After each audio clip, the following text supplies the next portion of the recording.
how to change the HTTP method in a webhook in n8n. So hey guys, welcome to this tutorial. In this tutorial, I'm going to show you or demonstrate you how you can basically change the HTTPS method in any webhook in your n8n workflow. So for that, as you can see, I am in a new workflow in n8n, and for the first thing that I'm going to do is add a step.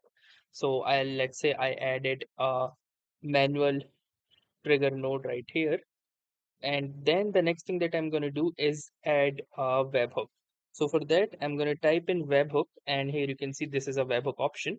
And while setting it up, you can see this HTTP method, and from here you can easily set the HTTP method. For example, I have set it to get.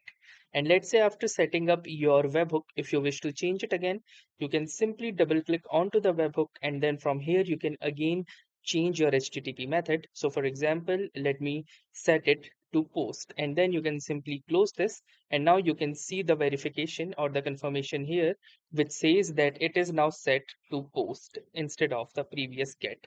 So that's how it is done. Thanks for watching and have a nice day.